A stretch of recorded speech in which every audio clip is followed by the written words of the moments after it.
अस्सलाम वालेकुम। ये आज हम अपने कॉलेज की कैंपेन के लिए निकले हैं और ये बड़े पुरख़तर रास्ते हैं और ये देखें चारों तरफ सब्ज़ा ही सब्ज़ा है।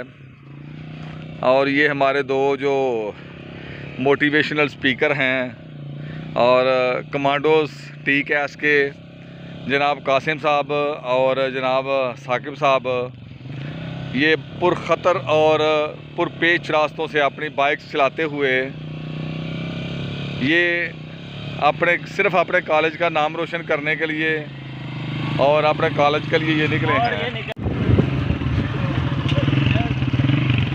और यहाँ पर यकदम चढ़ाई आ गई है और हमें उतरना पड़ गया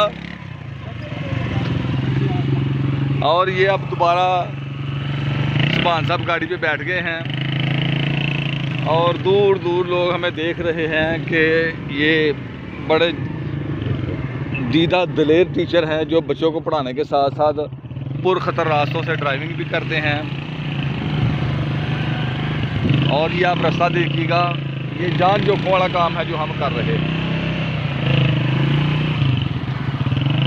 और ये सूरज भी अपनी पूरी आबोताब के साथ चमक रहा है, लेकिन इसके बावजूद टी कैस के मुजाहिद जो हैं वो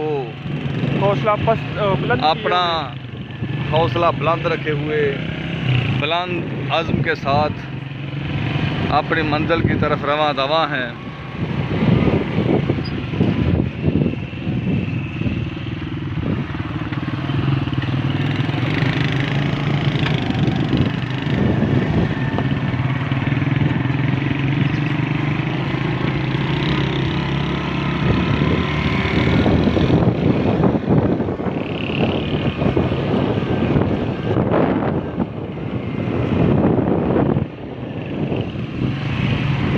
और एक दफ़ा फिर पुरपेच और पुरख़तर रास्तों पर काफ़िला टी कैस रवां दवां है।